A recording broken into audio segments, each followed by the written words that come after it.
Hi Capricorn, welcome, and this is your reading. Be open-minded po, hindi po halos lahat makaresonate. So, tingnan natin na mensahe sa'yo, Capricorn. Give me the message for Capricorn.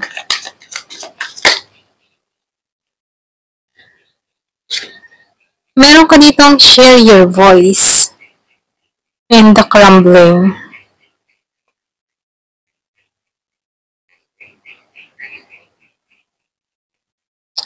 So, meron ako na-feel ditong sudden change, biglaang pagbabago. Meron akong nakikitang calling, ginising. Yung iba sa iyo, pasensya na. Yung iba sa inyo, sinasabihan ka dito, no? Ito na yung time para ilabas mo yung kakayahan mo. Ilabas mo yung talento mo. So, ilabas mo yung boses mo. Kung may mga talent ka, no? Singing. So, nafe-feel ko dito, share your voice. Or pwede rin sabihin, ito na yung time para sabihin mo yung totoo para sa'yo. Okay?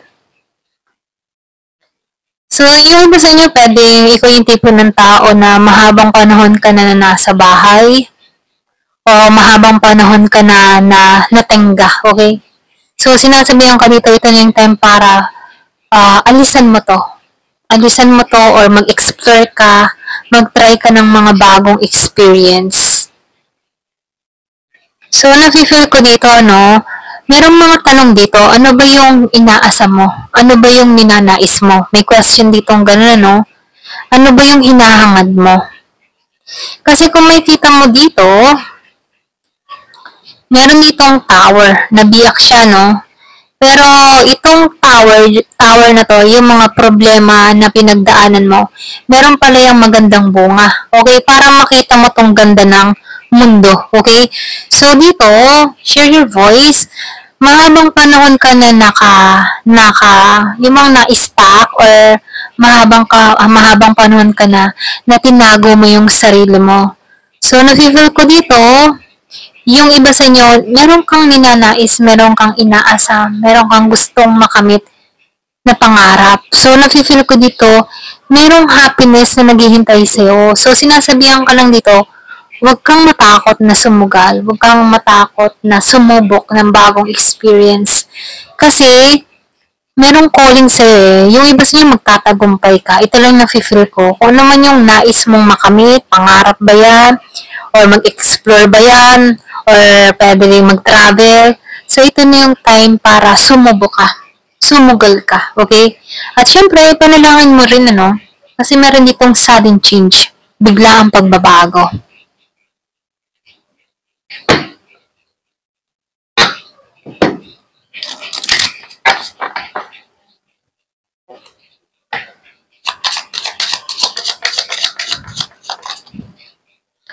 Pero patient, lumabas ang patient dito.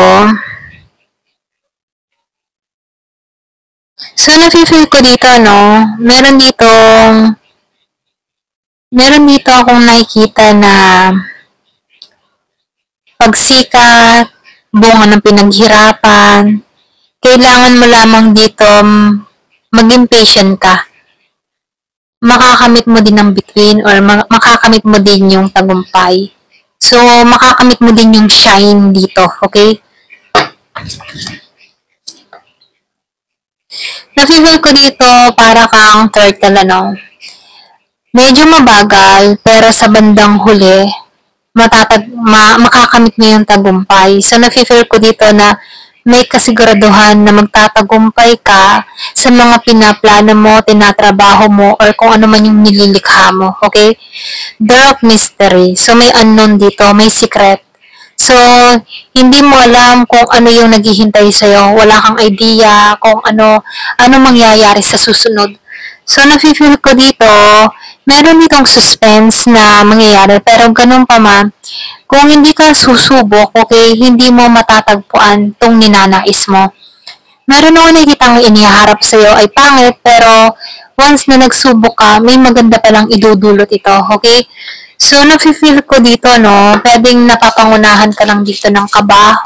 For example, merong inaalok sa yung bagong trabaho, pero natatakot ka mag-try, baka hindi mo kaya, mga ganun, no? Napapangunahan ka ng mga negatibong pag-iisip dito, pero dito, no, minumungkahi sa'yo na sumubok ka, kasi minsan yung takot, pinangunahan lang tayo para ma-delay tayo o para ma-stuck tayo dito. Kasi dito, no, nasa kuweba ka eh, okay? Lumalabas dito, nasa kuweba ka.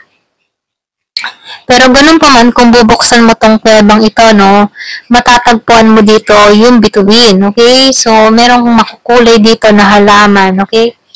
So, nafe-feel ko dito na wala kang idea sa naghihintay sa'yo.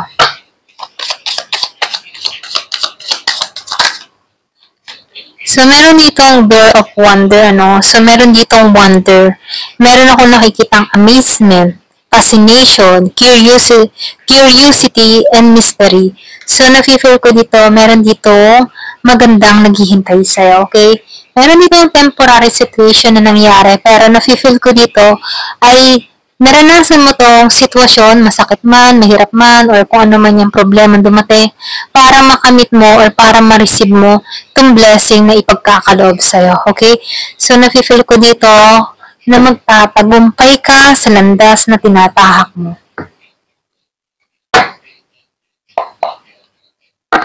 Give me the message. So, meron ditong work, achievement, and success. Yung sinasabi ko kanina, no? Kung naman yung mga trabaho, ginagawa mo, plano mo, pagpatuloy mo, huwag kang matakot na ipakita yung mga talento mo. Kasi magtatagumpay ka at maniwala ka. Once na sinisikin mo lagi sa kaisipan mo na magtatagumpay ka, magtatagumpay ka. Kasi yun yung tinatawag na law of attraction, affirmation, or manifestation. So, meron ditong younger woman. So, yun ba sa inyo, batang babae ka, or pwede rin sa meron kang kadiling na batang babae. So, meron dito kang makikilala, no?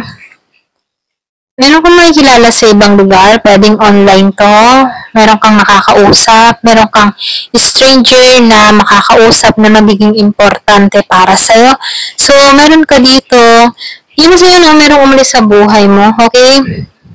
Pwede ngayon, single ka, okay? Iba sa'yo, single, merong umalis sa buhay mo. So, wedge. So, nakikita ko dito, meron ditong tao na gustong pumagitna sa'yo, kunin lahat ng meron ka, okay? Maging kaibigan mo, trabaho mo, okay? So, nakikita ko dito, kinakopy niya kung ano yung meron ka. So, nafe-feel ko dito, meron ditong tao na ginagaya kung ano yung mga ginagawa mo, okay? So, meron ako nakikita ditong camel, ano? Meron ditong perseverance and you will overcome problem. So, sinasabihan ko dito, magtiyaga ka. Okay? Magtiyaga ka. At yung mga problema na dumarating sa'yo, ma-overcome mong lahat yan sa dulo. Kapag may tiyaga, may nilaga. So, meron ditong mole. So, lumalabas ang mole. Someone extremely stubborn and unwilling to change. Iba sa inyo, meron kang kadiling dito na tao na matigas ang ulo, ayaw magbago. Pwedeng sawa ka na dito sa tao na to. Or pwede rin ito yung umalis sa buhay mo. So, meron ditong courage o journey. Meron ditong paglalakbay, travel na masusubukan yung physical at mental mo. So, na-figure ko dito yung paglalakbay na ito ay yung bang tipo na masusubukan yung kakayahan mo kasi mapapalayo ka sa family. Pwede nga ba sa'yo nagbabala ka mag-travel or pwede rin meron ditong travel na naghihintay sa'yo.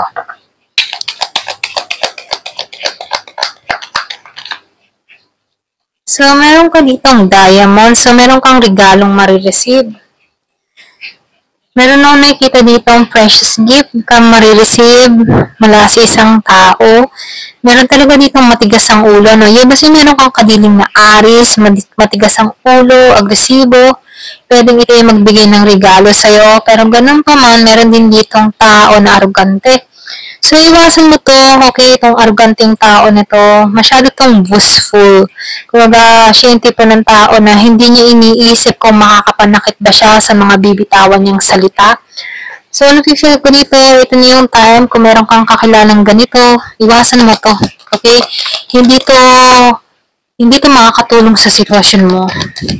magbibigay lang to ng stress sa'yo. So, ito na yung time para iwasan mo to. So, sinasabihan ko rin dito, no, pay attention to your finance. So, ito na yung time na pagtuunan mo yung iyong kaperahan. Ayan. So, mag-ipon, magtipid, mga ganyan, ano. Give me the message. So, meron ako nakikita dito ang crib, ano. Yung iba sa inyo, meron dito, bata, baby, or may mabubuntis dito. Ayan. So, ito na yung nakikita ko dito, no. Meron dito ang regalo. Yung iba sa inyo, mabubuntis. Okay. Kung humihiling ka ng baby, ano, ayan, meron bata dito ang parating. Yung iba naman sa inyo, trabaho, enterprise. Okay.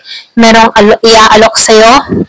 Bagong oportunidad, ayan. Ito rin nakikita ko, ayan. Thank you for watching. Love and peace.